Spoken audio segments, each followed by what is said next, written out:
Qué lindo esta porción bíblica, ¿verdad? Me encantó cuando el Señor me da esta palabra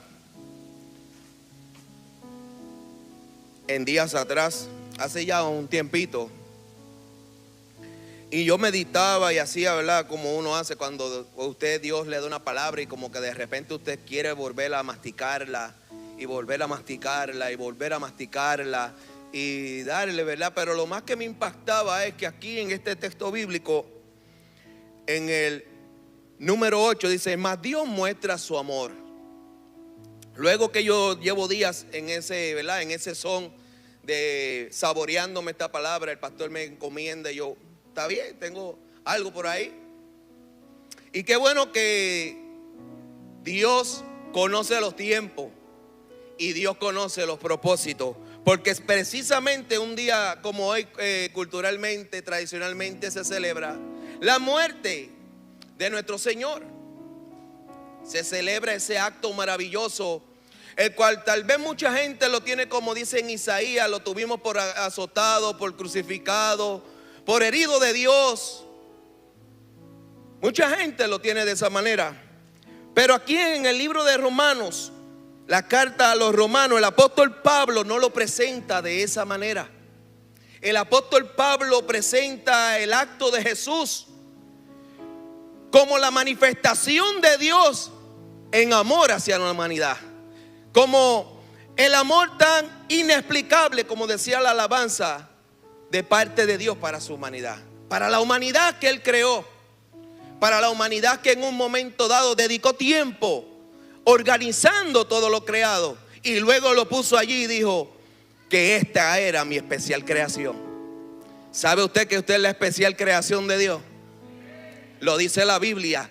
Dios dice que usted es su especial creación. Y cuando algo es especial es algo que se distingue. Es algo que no es igual a lo demás creado. Y Dios dice eso de usted y de mí. Qué lindo es el Señor. Toda esta epístola a los romanos narra, y el apóstol Pablo se da la tarea de explicarle a los cristianos que están en Roma, para entrar en una breve contextual un poco las palabras de Jesús, del apóstol Pablo, resaltando el sacrificio de Cristo como la clave y el fundamento del evangelio que él estaba predicando. Toda la epístola habla de la historia, el plan redentor de Dios en Cristo.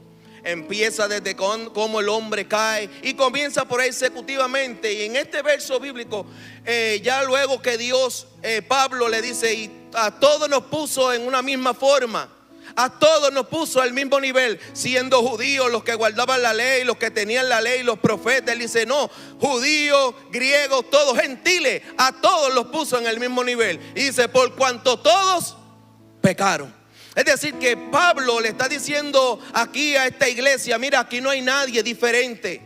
Aquí no hay nadie, aquí no hay nenes lindos delante de Dios. Todos estamos bajo el mismo yugo del pecado. Todos estamos bajo la misma condenación. Pero luego le dice: pero más Dios muestra su amor para con nosotros. Ahí no dice judíos, ahí no dice griegos, dice cuando dice para con nosotros, está hablando en la totalidad de la creación. Y me encanta la expresión, dice, cuando dice y a su tiempo. Qué lindo, ¿verdad? Es decir, cuando fue necesario, cuando llegó la hora, Dios tomó el asunto del pecado y dijo: le voy a poner un margen, le voy a poner límite. Se acabó. Ya no es mi humanidad, mi especial creación, la que yo creé. Hasta aquí le va a llegar. Cuando dice a su tiempo, habla de cómo Cristo nos representó a ti y a mí delante de Dios. Cuando dice a su tiempo, está hablando de cómo Cristo agarró el asunto del pecado, aleluya, y se fue delante del Padre. Y yo digo: yo estoy representando a todos esos que tú creaste. Yo estoy aquí, pero estoy por ellos. Cuando dice a su tiempo, dice, habla de cómo Cristo nos representó delante de Dios, obedeciendo perfectamente, dando oportunidad de salvación a la creación que en un momento se había perdido. Por eso es que yo digo que Él es digno de toda adoración. Por eso es que yo digo, aleluya, y no me cansaré de decir que Él es digno de toda alabanza. ¿Cuántos pueden adorar al Rey? Porque Él es digno. Él se lo merece, aleluya. Él se lo merece.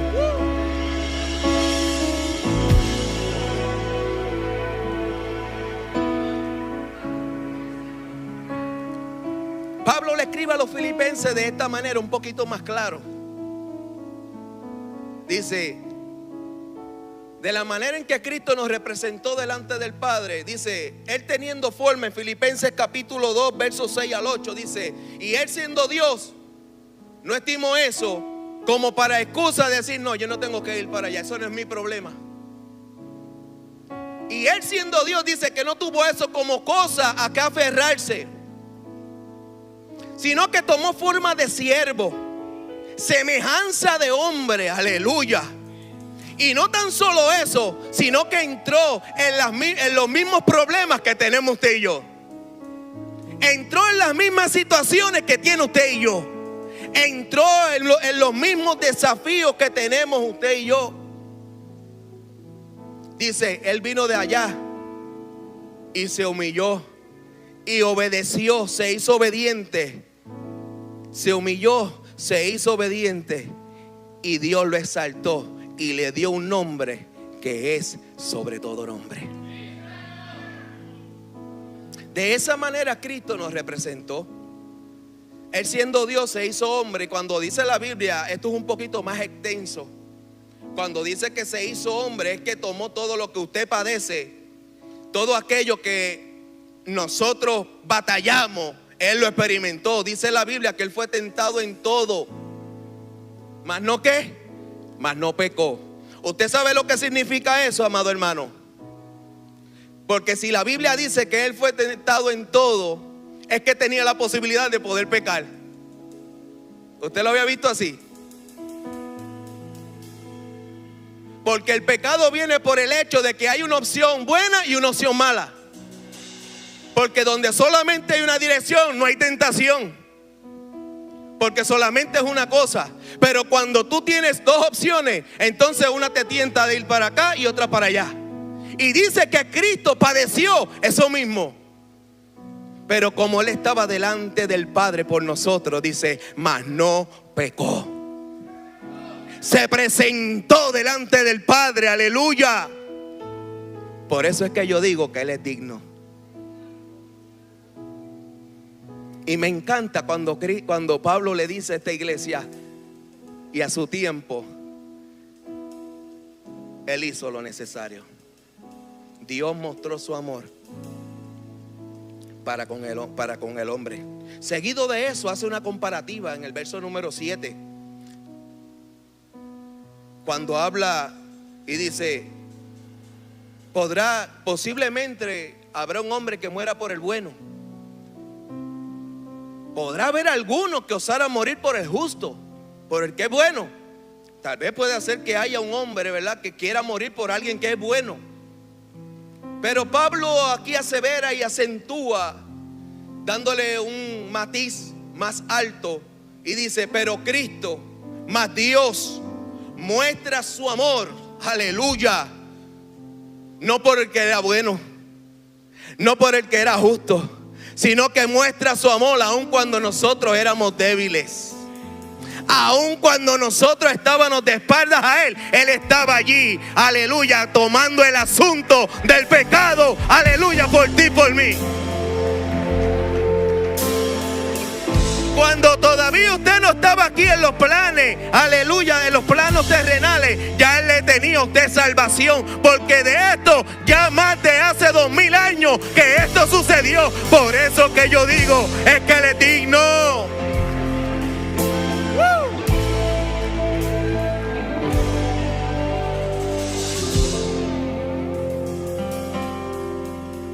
Por eso es que digo que Él es digno. Aleluya. Dice, el amor de Dios es tan grande que Él lo hizo por aquel que no se lo merecía, según nosotros. Porque si miramos de una manera racional y objetiva, nosotros no lo merecíamos, porque nada habíamos hecho para que Él hiciera una acción o tomara el asunto en sus manos por nosotros. Pero aquí le hace la comparativa de que ciertamente nosotros los hombres tal vez lo podríamos hacer por alguien que se lo merece, por alguien que tal vez haya hecho sea bueno. Y ciertamente muchas veces nosotros nos movemos así. Ayudamos al que es bueno, ayudamos al que tal vez se lo merece. Pero aquí Dios hace una diferencia y dice, y Dios muestra su amor. Es decir, que nosotros podemos tener una definición de amor que es muy diferente a la que Dios muestra en su palabra. Nosotros podemos entender que podemos amar al que es bueno, al que nos ayuda. De cualquier manera nos puede beneficiar en algún punto en el camino, nos puede ayudar. Pero aquí dice el Señor que Dios muestra su amor por aquellos que nada habían hecho. Y usted sabe quién éramos esos, no, eran esos. Yo y usted. Estábamos ahí en ese grupito. Pero qué bueno que Dios agarró el asunto en sus manos. Qué bueno que el Señor miró hacia acá y dijo, a su tiempo Cristo va a pararse delante de mí, aleluya. Qué bueno, porque gracias que Cristo se paró delante del Padre, aleluya, es que usted y yo estamos aquí hoy. Porque en un momento estábamos perdidos sin fe y sin esperanza, aleluya. Pero esa representación de Cristo cobró vida cuando usted estaba, aleluya, sin fe y sin esperanza. Todavía la representación de Cristo tiene poder. Sí, Señor. Todavía la manifestación de amor del Padre está surgiendo efecto hoy día aquí en la tierra. Pablo resalta la obra magistral de Cristo para salvarnos como una muestra de amor. Lo que cualquiera pudo haber pensado, eso es una pérdida de tiempo. Esa gente no se lo merece. Esta gente lo que merecen es castigo. Cristo, Pablo expresa que Dios mostró su amor por cada uno de nosotros. Por eso el tema de hoy, esa era la introducción. El tema de hoy es amor manifestado. Eso no se quedó en palabras, sino que Él lo manifestó. ¿Cuántos adoran al Señor? ¿Cuántos adoran al Señor? Gracias a esa manifestación es que yo puedo estar aquí hoy en esta noche.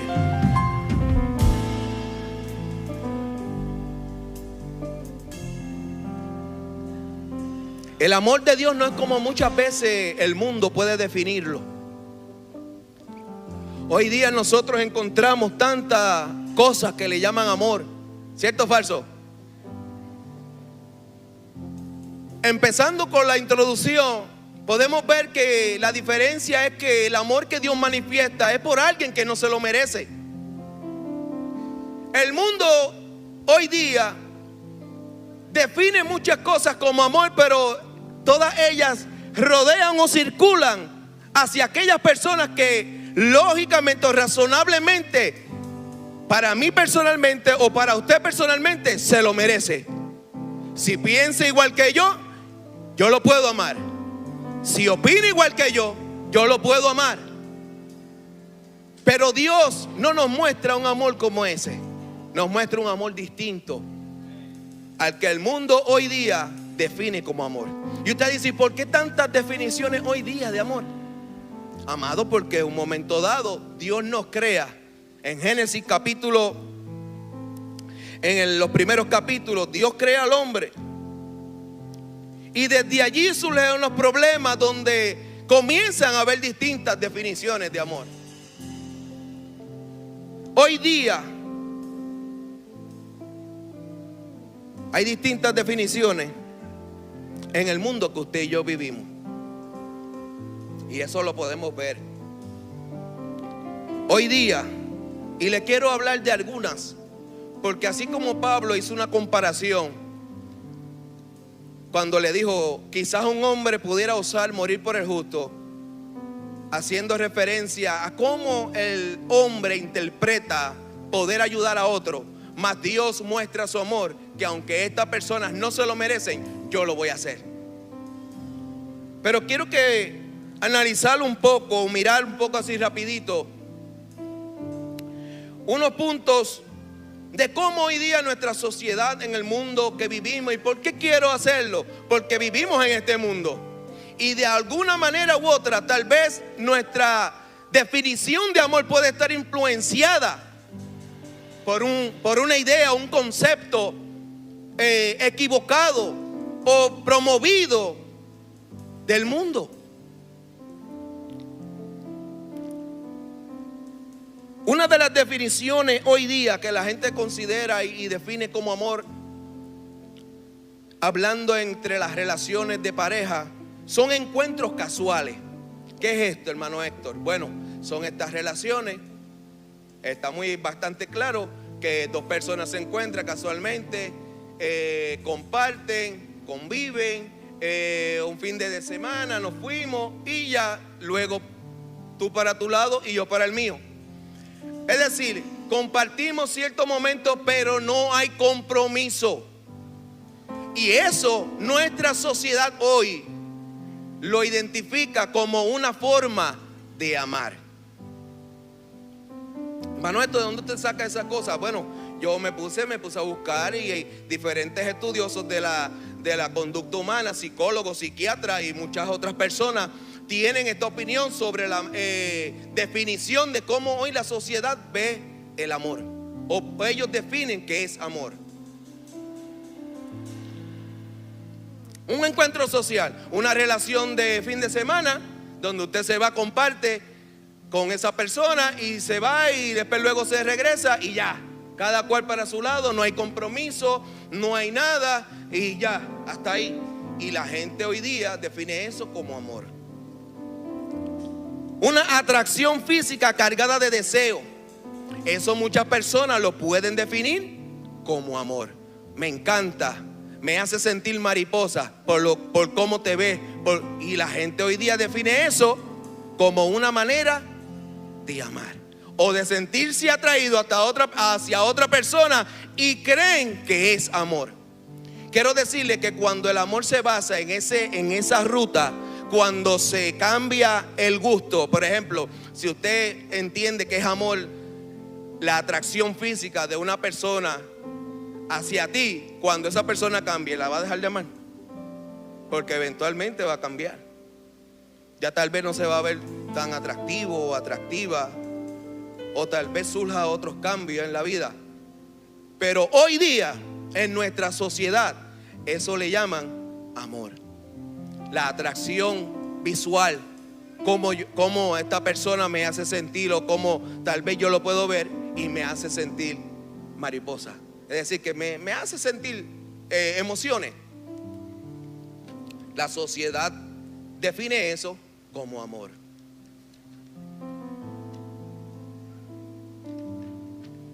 Relaciones abiertas, donde pueden relacionarse más de dos personas. Usted sabe que eso es hoy día. ¿Usted cuánto lo han escuchado eso? No me diga que eso nadie lo ha escuchado. El término relaciones abiertas. Yo nada más, no puede ser. Relaciones abiertas, para los que no lo sepan, es que dos personas comparten una relación sin compromiso alguno, pero que si hoy a esta persona le da, ay, voy a compartir con otra persona, pues yo me voy con otro. Eso es una relación abierta. Y ellos definen, nuestro mundo hoy define que eso es amar.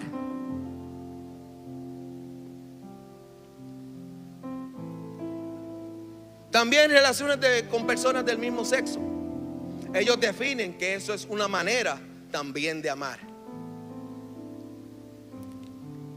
Nuestra sociedad hoy también define como los celos excesivos una manera de expresar amor.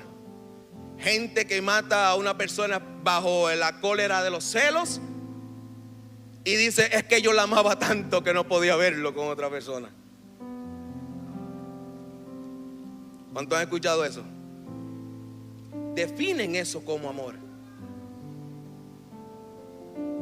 Al punto que hoy día una persona dice que siente una atracción hacia un animal y tenemos que aceptarlo porque en nombre del amor él dice que siente esa atracción. La sociedad hoy día, basado en todas estas definiciones, ha querido muchas veces imponer que nosotros debemos aceptar eso. Pero la realidad es que cuando yo leo la Biblia podemos ver la deformación de nuestra sociedad de lo que es el verdadero amor. De lo que es el verdadero amor. Y lo que estamos viendo es una rienda suelta al extravío de nuestra mente, y una mente cauterizada y una carne con una velocidad inmensa donde no hay límites al pensamiento. Cualquier cosa hoy día la gente le llama amor. Consentir lo malo muchas veces le llamamos amor. Consentir lo que no es propio porque tal vez conviene o no conviene, lo definimos como amor. Relaciones de intercambio. Estas relaciones de que tú me das, yo te doy, pero cuando llegue el momento de que yo no pueda darte, ya se acabó el amor. Ciertamente usted tiene que llevar algo que dar en una relación. Pero cuando suceda que esa otra persona, por X o Y razón, no pueda dar, ¿te dejó de amar? Entonces estamos reduciendo el amor que Dios nos ha dado y nos muestra en la Biblia a simples acciones, emociones efímeras, y estamos yendo muchas veces tras esas cosas. Cosas que con el tiempo se desgastan, se pierden. Por eso hoy día vemos tantas separaciones y tantas cosas. Porque cuando usted se casa dice en las buenas y en las malas, en la abundancia y la pobreza. Usted ve que cuando usted hace esos votos matrimoniales, no le está diciendo cuando yo sienta mariposa o cuando no sienta mariposa. Hay que tomar una decisión de carácter serio, desligada de toda emoción, desligada de toda atracción, porque es una decisión que usted tomó y tiene que comenzar y seguir en ella.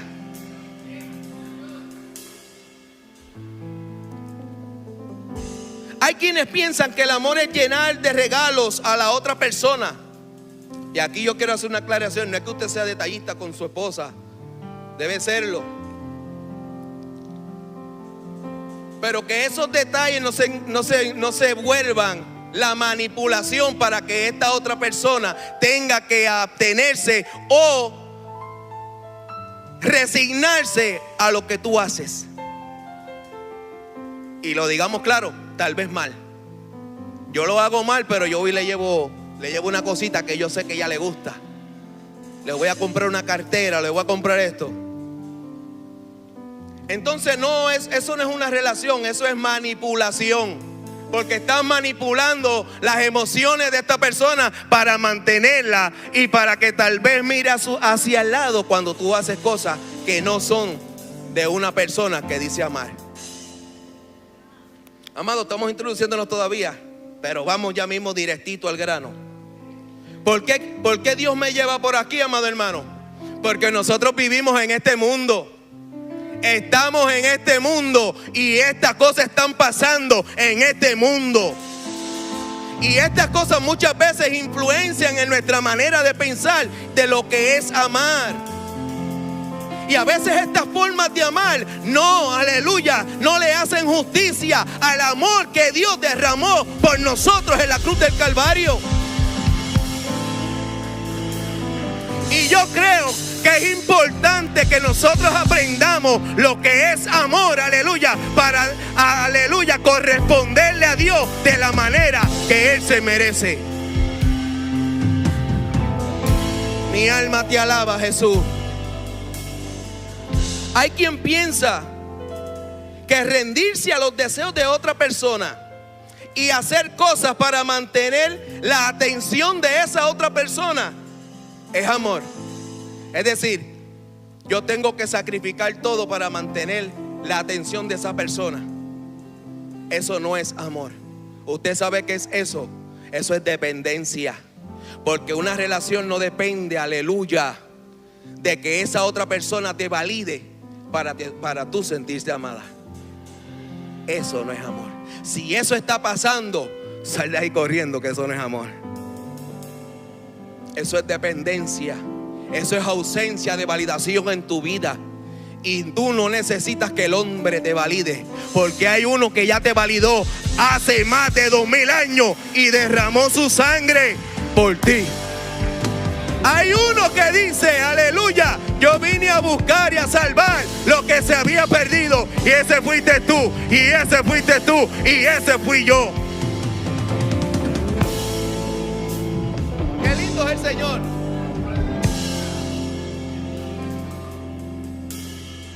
Nos vamos corridito. ¿Por qué suceden estas cosas? Tanta variedad, y pudiéramos hablar de muchas otras, amado hermano. Pudiéramos hablar, tal vez algunas que muchos más ustedes conocen. Pero ¿por qué sucede estas cosas? Porque Dios quiere que eso suceda, no.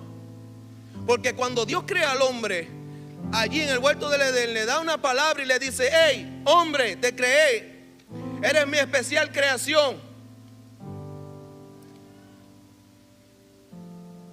Y en Génesis capítulo 2 dice: Jehová Dios dijo al hombre, de todo en el huerto lo puso, y dice: y podrás comer, mas del árbol de la ciencia, del bien y del mal, no comerá.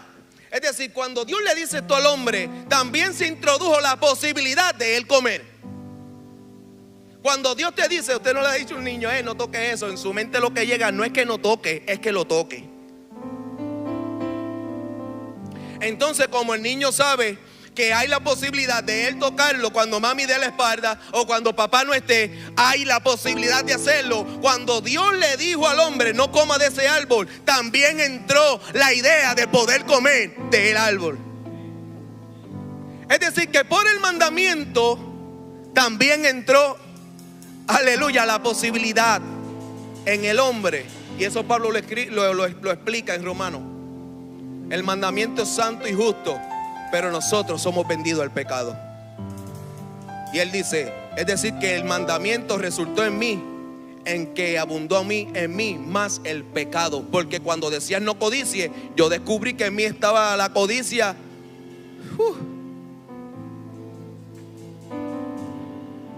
Cuando Dios crea al hombre, le da esa posibilidad. ¿Y por qué Dios le da esa posibilidad? ¿Y por qué el hombre obtiene esa posibilidad de poder hacer lo bueno y lo malo? Porque cuando Dios dice que tú eres su especial creación, le dio algo distinto que no le dio a los demás. Es la posibilidad que nosotros conocemos como el libre albedrío. La posibilidad de escoger. Porque Dios no quería gente allí sin posibilidades. Porque Dios quería gente allí que voluntaria, sinceramente, aleluya, con razonamiento y con coherencia le adoraran.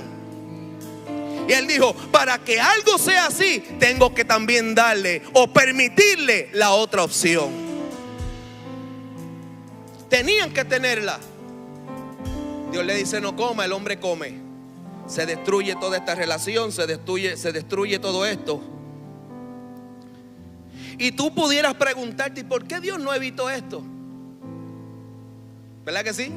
A veces nos hacemos esa pregunta: ¿por qué tantas desgracias, pastor? ¿Por qué tantos momentos duros? ¿Por qué tantas situaciones? ¿Por qué Dios no evita todo eso? Bueno, porque la raíz de todas estas desgracias es el pecado en el hombre. Muchas veces no es el sistema, sino es el corazón dañado del hombre que opera en el sistema. Muchas veces no es el mundo, sino es el sistema que opera, es el corazón del hombre que opera el sistema del mundo, que está corrompido, que está caído, y por esa razón es que vemos tanta maldad. Y volvemos a la pregunta: ¿por qué Dios no lo evita? Bueno, porque para Dios evitar esto, tiene que quitarte el libre albedrío. Tiene que quitarte la posibilidad de tú pecar o desobedecerle. Y usted sabe por qué Él no lo hace: porque te ama.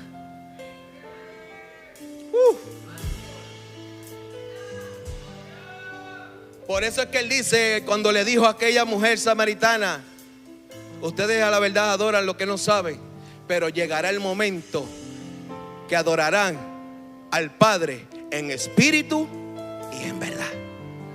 Tales adoradores busca el Padre que le adore. Gente que entiende que hay un Dios que le ama. Gente que entiende que no hay otro como Él. Gente que entiende que aunque madre y padre te dejen, Jehová no te va a dejar. Gente que entiende que aunque ande en valle de sombra y de muerte, no van a temer, porque Jehová estará con ellos. Dios no erradica ese mal, porque para erradicar el mal tienes que quitarnos la posibilidad de nosotros pecar. Porque Él no quiere gente como si fuéramos unos robots con un chip que caminemos solamente en una dirección. No, Él quiere gente que con razonamiento, con entendimiento, le digan a Él: santo, santo, santo. Qué lindo es el Señor. En Juan capítulo 4 verso 8 dice: porque Dios es amor.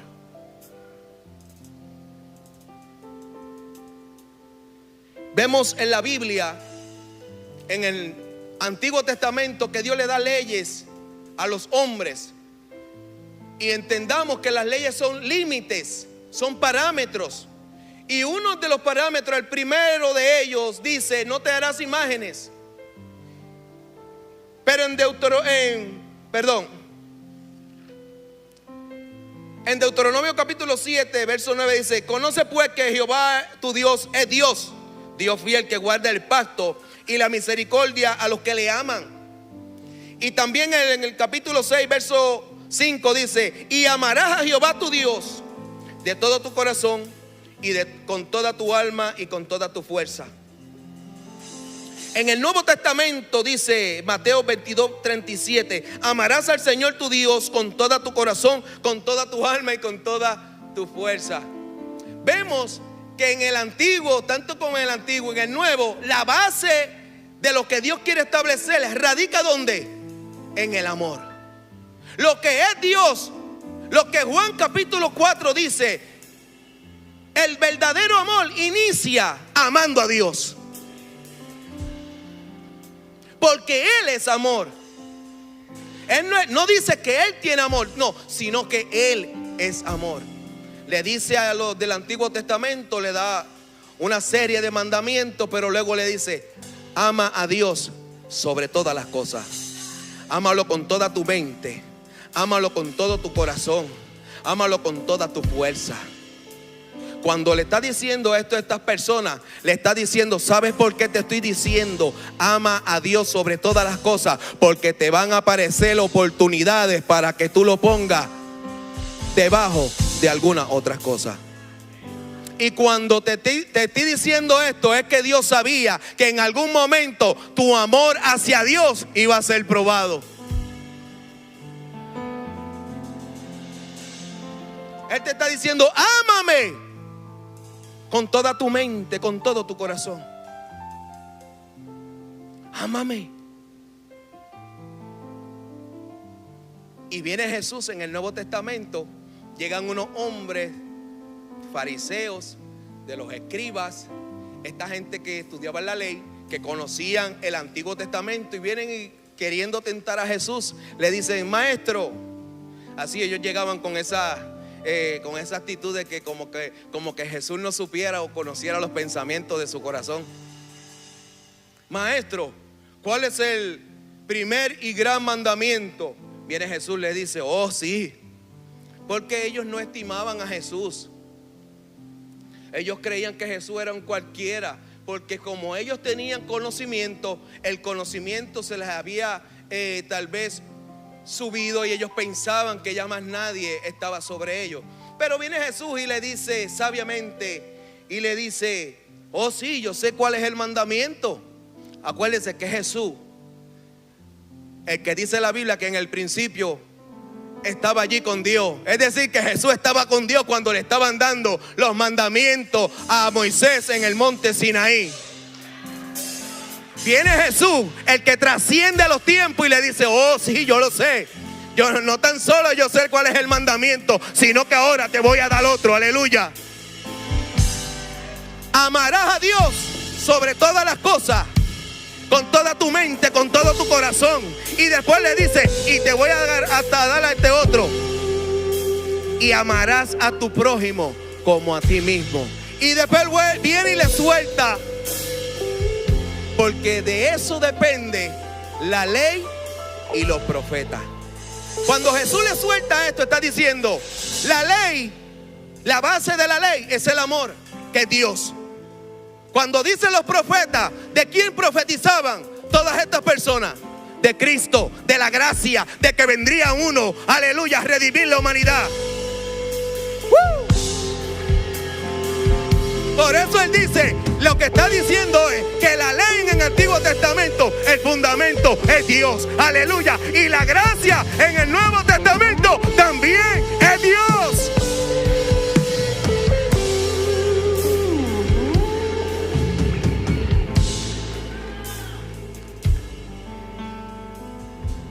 Qué lindo es el Señor. Es insustituible, no se puede cambiar el amor de Dios en medio del Evangelio. Dios lo muestra y Él se presenta como el fundamento también. Jesús le dice esto a estos muchachos, y le dice, y ellos se quedaron así. Viene uno un día de noche y le dice: ¿qué tú vas a hacer cuando tú vengas en tu reino? Y Jesús le dice: no, ¿qué yo voy a hacer? No, ¿qué tú vas a hacer? No, yo voy a ser tu siervo, yo voy a ser tu servidor. Que tú vas a ser mi servidor. Te voy a decir algo: cuando yo venga se supone que tú hayas hecho esto. ¿Pero qué? Bueno, por cuanto le hiciste a uno de estos pequeños, pero que le dice que bueno, cuando tuvo hambre, tú le diste de comer. Cuando tuvo sed, le diste de beber. Y el Señor le dice: por cuanto lo hiciste a ellos, a mí lo hiciste. Amarás a Dios sobre todas las cosas y a tu prójimo como a ti mismo. Qué lindo es el Señor.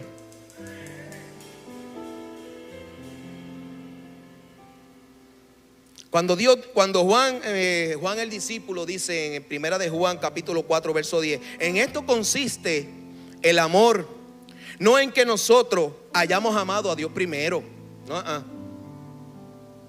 Cuando nosotros decimos que amamos a Dios es porque hemos entendido que alguien supremo nos amó primero. Es porque hemos comprendido que yo estoy aquí porque Él me amó. Es porque yo he entendido que ya yo no soy el mismo porque el amor llegó a mi vida. Es porque yo he entendido que yo estoy vivo porque ese amor me rescató del hoyo cenagoso. Ay, ay, ay.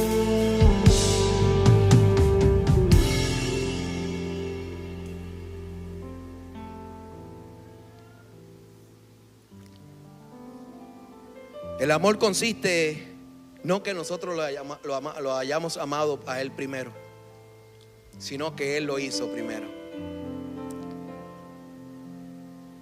y envió a su Hijo como propiciación por nuestros pecados.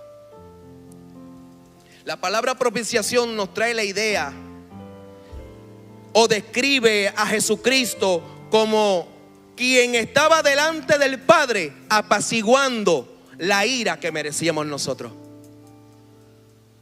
Propiciación. Cristo está delante del Padre. Padre, no, aquí estoy, yo estoy cumpliendo por ello. Padre, no.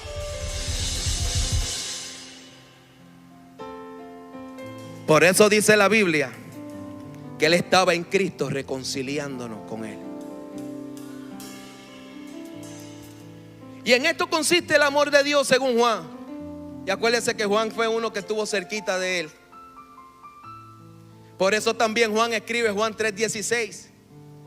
Este hombre sabía la magnitud de la obra que estaba haciendo Jesús, que no era otra cosa que era amor puro, amor sin interés, amor sin recibir nada a cambio, porque aún los que les crucificaban, por ellos también murió Jesús. Qué lindo es el Señor. Por eso Lucas dijo, el Hijo del Hombre vino a buscar y a salvar lo que se había perdido. Cuando tú te vas al diccionario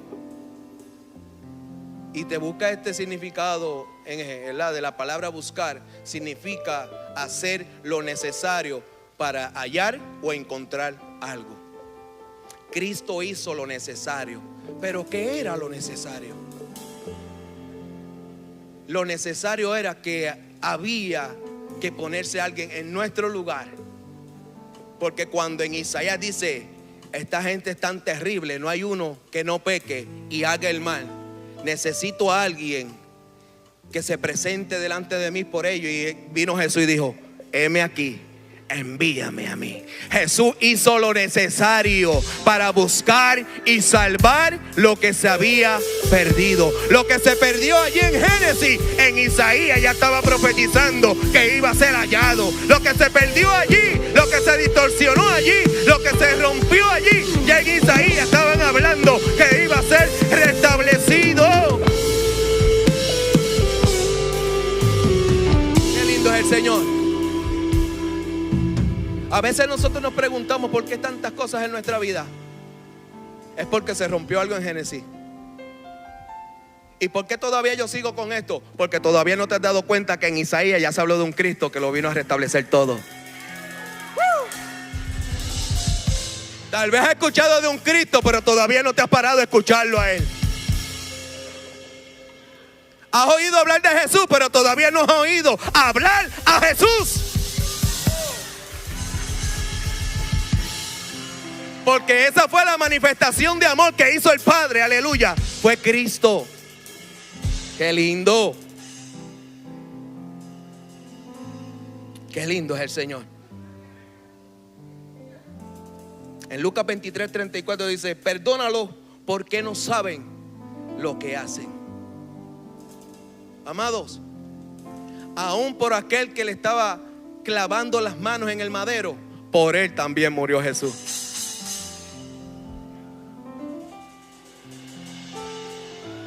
Aún aquel cuando le azotaba, yo creo que aquella sangre, aquellos golpes le gritaban a él, yo también te amo, aleluya. Mientras a él le daban, aleluya, él decía, te amo. Mientras aquel hombre espetó su lanza, Dios decía, te amo. Al punto que al final dijo, perdónalo, porque es que todavía no saben lo que hacen. Ellos no saben lo que están haciendo.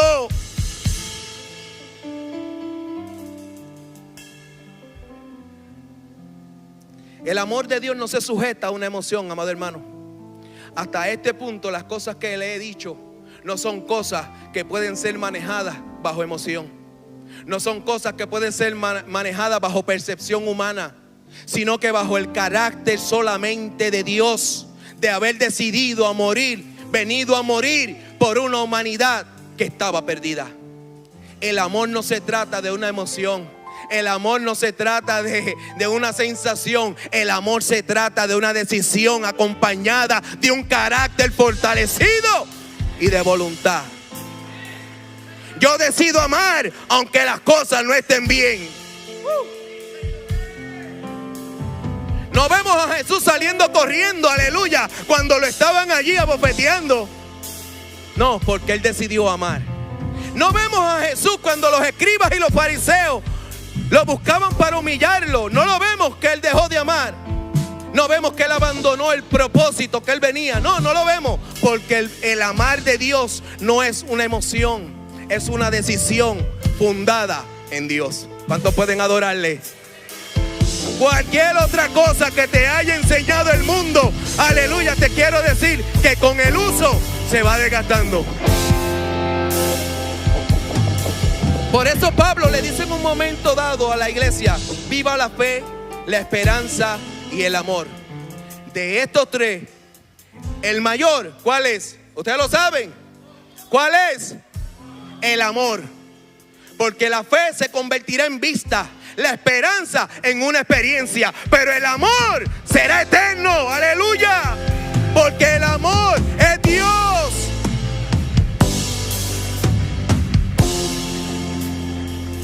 Todavía le estoy hablando del amor. Pastor, ya mismo rapidito. ¡Fua! Andamos llegando. Voy a concluir luego ya mismo con una pregunta. Así, con una pregunta. Ante a tal expresión de amor,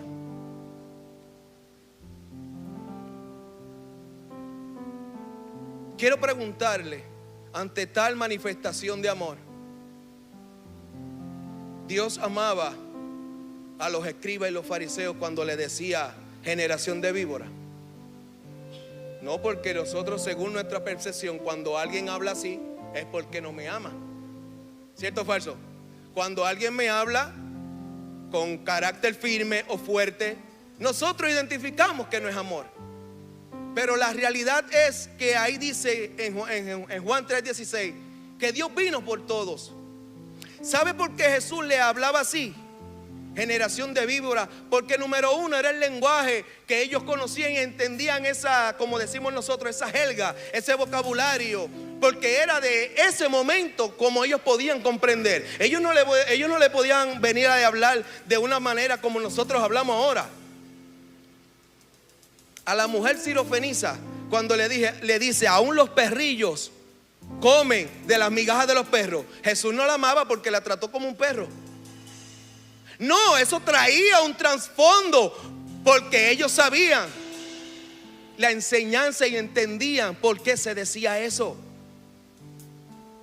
Y la mujer sirofenisa le decía, aún los perrillos comen de las migajas. Vemos la respuesta de esta mujer, que no se enfadó, que no se enojó. Pero lo que quiero establecer es que también por los fariseos, los escribas, los griegos, todas estas personas que apuñalaron a Jesús, lo entregaron, lo abofetearon, lo crucificaron, por ellos también Jesús murió. Por eso Jesús le era muy fuerte con ellos. Usted sabe cuál era la razón. Ustedes son doctores de la ley, ustedes son maestros de la ley y todavía no les ha resplandecido Cristo a su vida. De tal manera que cuando Nicodemo va y le dice, uy, ¿será posible un hombre entrar al vientre de su madre? Todavía no había surgido ese nuevo nacimiento, ese alumbramiento de sus ojos. Y por cuanto ellos pensaban que sabían las cosas, Jesús le hablaba de esa manera. Porque ellos se creían doctores, ellos se creían inteligentes y no le permitían a Dios manifestarse a su vida. Ustedes hablan cosas que no saben, le decía Jesús. Mas sin embargo, en un momento dado le dice a los discípulos, oye, vamos para donde están los fariseos. Les voy a decir una cosa. Oigan lo que ellos dicen, pero no hagan lo que ellos hacen. ¿Por qué Jesús le dijo eso? Porque Jesús no tenía nada en contra de los fariseos.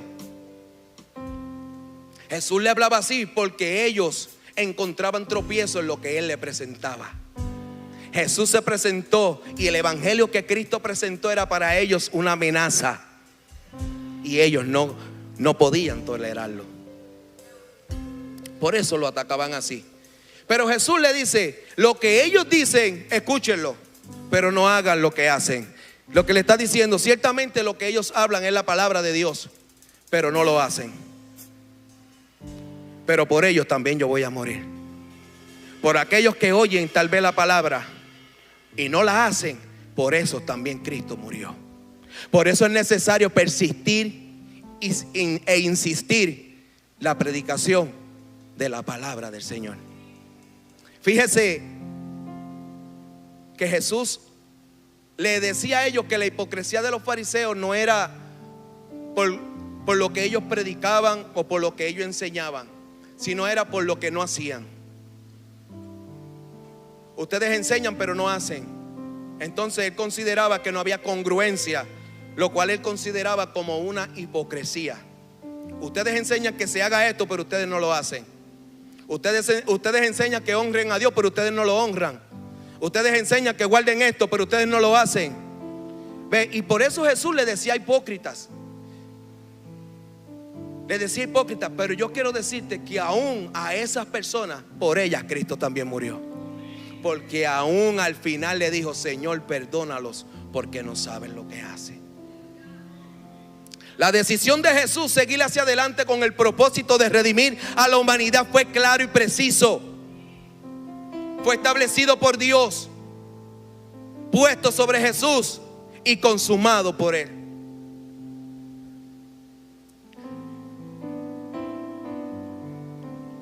Podemos ver en el amor de Dios muchos aspectos. Podemos ver en el amor de Dios perdón. Podemos ver el amor de Dios multiplicación. Podemos ver en el amor de Dios misericordia. Podemos ver en el amor de Dios compasión. Podemos ver en el amor de Dios, aleluya, empatía. Todos estos aspectos que nosotros buscamos de parte de Dios y muchas veces nos acercamos y de una manera u otra también nos ayudan a poder servirle. Pero no son los únicos aspectos que la Biblia enseña de que Dios manifiesta su amor.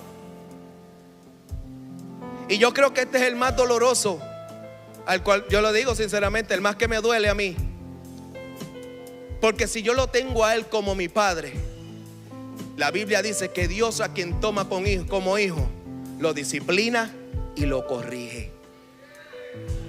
Yo creo que en ese aspecto es donde nosotros muchas veces tiramos el cambio, giramos el guía y agarramos de una manera que decimos, espérate, hay que buscar otra manera de poder definir lo que es el amor de Dios.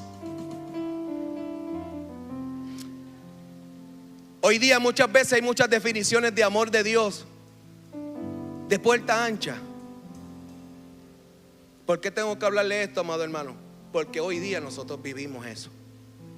Eso amenaza lo que es el verdadero amor. Y si amenaza lo que es el verdadero amor de Dios hacia nosotros, que nosotros podamos definir de una manera correcta, también va a definir en la manera incorrecta, o va a deformar en la manera en que nosotros les retribuimos ese amor. Porque yo quiero decirte que Dios espera lo que Él da. ¿Usted entendió eso? Que yo le dije que Dios espera lo que Él da. Y si Él lo dio todo y dio lo mejor de Él, Él también espera retribución de todo y lo mejor de nosotros. Y le quiero decir algo, porque Él lo necesita.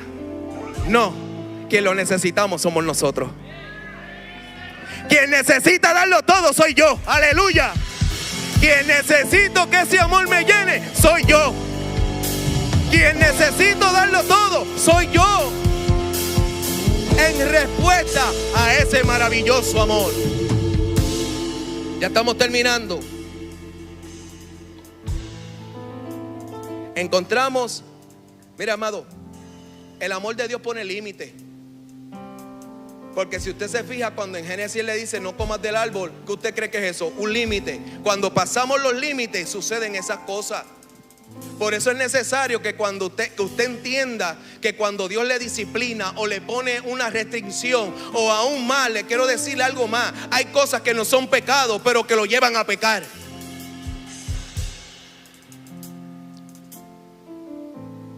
Hay cosas que no son pecados pero que lo llevan a pecar. Hermano Héctor, ¿cómo así? Sí, porque lo que muchas veces el enemigo necesita para distraernos a nosotros no es hacernos pecar, sino distraernos de la salvación. Y a veces nos distrae con cosas aunque no son pecados, pero nos distrae de la salvación. Cuando la Biblia dice que nos ocupemos de la salvación, de eso que Dios conquistó por amor a nosotros, con temor y temblor. Es decir, que lo tengamos presente todos los días. Cuando me levanto, Señor, gracias porque me salvaste. ¿Cuántos adoran a Dios? Señor, gracias porque soy salvo. ¡Qué lindo! El enemigo, para hacerte caer, él no necesita hacerte pecar. Él solamente tiene que hacerte distraerte un poco de lo que es la salvación. Lo demás lo hago yo. Él me distrae un poco de mi salvación y lo demás llega por consecuencia. Así es, amado hermano. Y muchas veces las distracciones no son malas, ni cosas que nosotros decimos, eso no es pecado, eso no es malo, pero nos desenfoca de la salvación. Tal vez usted ha escuchado esto 1000 veces, pero es la realidad que nosotros vivimos. Esa es la batalla de nosotros. Por eso es que el apóstol decía: no ignores las maquinaciones del enemigo. Él no te va a venir a ti, peca. No, no te va a decir. Él solamente te va a distraer. Tú vas enfocado y de repente hace un vientito por allí, se movió una palma y tú te distraíste. Qué lindo es el Señor. El amor de Dios no fue una emoción, como algunos pudiéramos definir. Fue una decisión valiosa y poderosa. Una decisión cargada de dificultades y de tropiezos. Porque mira que mucha gente le hizo la vida imposible a Jesús. Mucha gente se levantó en contra de él, pero nada lo detuvo de alcanzar el objetivo. Y usted sabe por qué era que él avanzaba. Usted sabe por qué era que él seguía hacia adelante. Usted sabe por qué era que nada lo pudo detener, al punto que cuando sintió, aleluya, que dijo: Padre, ¿por qué me has abandonado? Sintió el peso de la separación del hombre con Dios, aleluya. ¿Por qué él enfrentó eso por nosotros? Porque te ama. Porque de tal manera Dios te amó, que no estimó ser igual a Dios, sino que vino aquí a sufrir, a llevar el castigo de tu pecado, para que tú tuvieses corona, para que tú tuvieses libertad, para que tú tuvieses la definición correcta de lo que es el amor. ¿Cuántos pueden adorarle? ¿Cuántos pueden adorar al Señor? ¿Cuántos pueden darle gloria?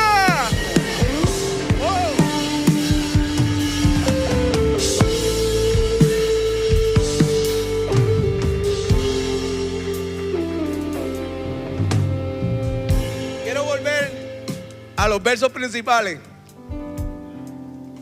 y con esto termino. Ese amor conquistó la salvación. Vimos todos los aspectos de la salvación y de ese amor manifestado, que hizo provisión, tuvo misericordia y muchas otras cosas más que hizo el Señor en camino a ese propósito, movido por amor hacia nosotros. Dios levantó muertos, Dios levantó gente que estaba cautiva, desató endemoniados, todas estas cosas. Pero al final obtuvo la salvación por nuestros pecados. Al final dijo: consumado es. Al final alcanzó que la humanidad fuese reconciliada con su Creador. Y en Romanos capítulo 5, verso 5. Y con esto acabo. Y la esperanza no avergüenza, dice en Romanos capítulo 5, verso 5. Porque el amor de Dios, oiga esto es lindo. Porque no tan solo ese amor se manifestó en Cristo. Oiga lo que dice la Biblia ahora. Cristo se manifestó y este amor lo llevó a padecer hasta la cruz. Es decir, este amor lo llevó a triunfar sobre toda oposición. Este amor lo llevó a Cristo a entregarlo todo, aun cuando en Getsemaní decía: Señor, pasa de mí esta copa. Pero este amor no se queda ahí en manifestación solamente. Ahora Pablo le dice: ese amor que se manifestó para salvarte, ahora Dios dice: y la esperanza no avergüenza, porque el amor de Dios ha sido derramado, oh gloria, no en el suelo, no ha sido derramado en el suelo, no ha sido derramado en el mundo. Dice que ha sido derramado en nuestros corazones. Corazón que un día se alejó de Dios, ahora Dios lo inunda de amor. Corazón que en un momento dejó de ser capaz de hablar con Dios, ahora el amor restituye la relación. Qué lindo es el Señor. Por eso es que yo digo que Él es digno. Póngase de pie, iglesia. Por eso es que yo digo que Él merece toda la gloria.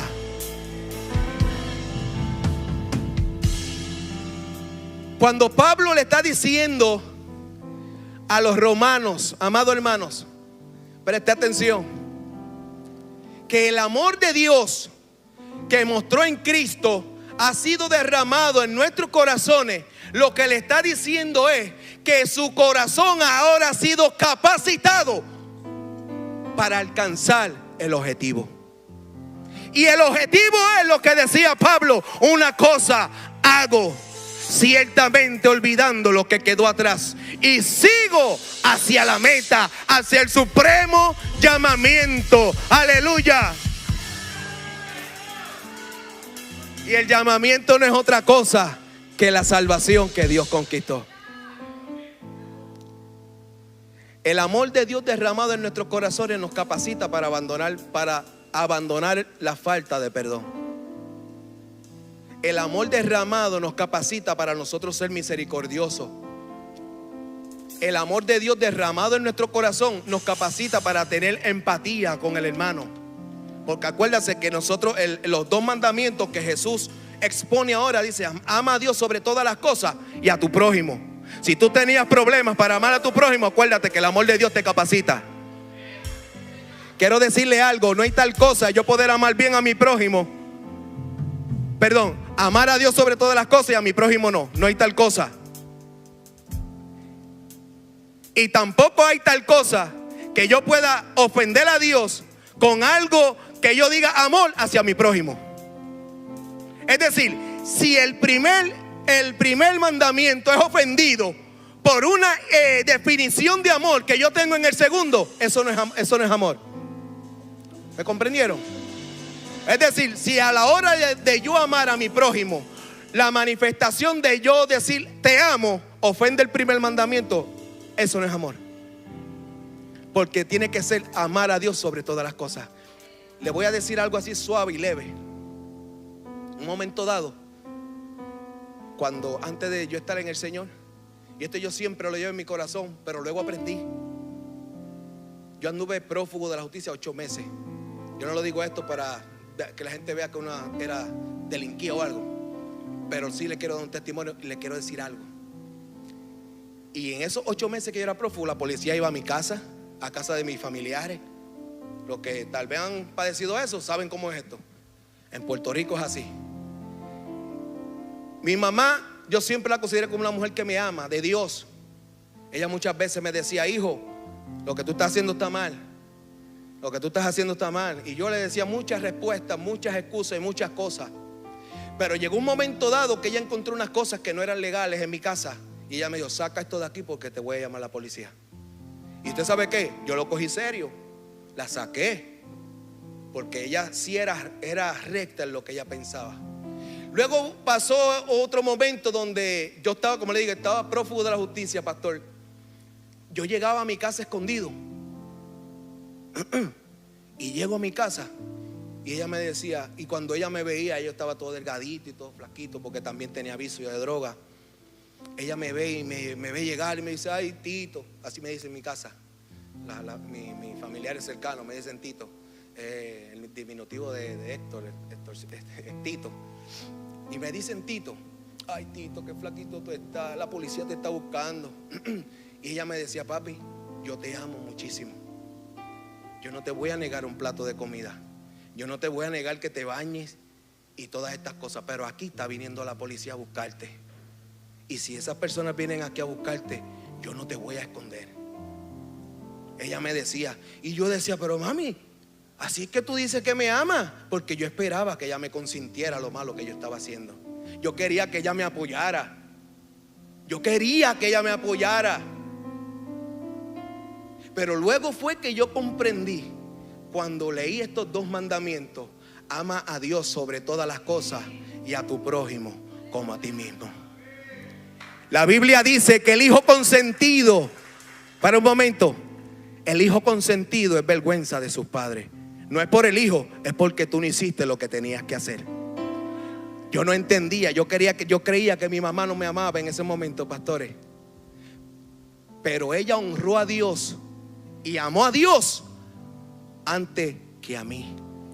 Quiso honrar a Dios, y es luego que después yo descubro que la Biblia dice que Dios honra a los que le honran.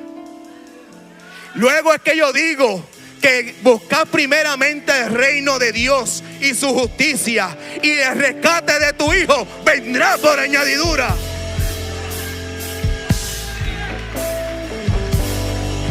Iglesia, el amor a Dios siempre va a ser desafiado.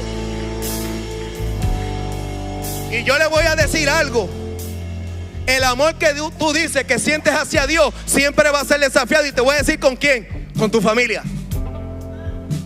Porque son la gente que está cerca, son la gente que tú amas.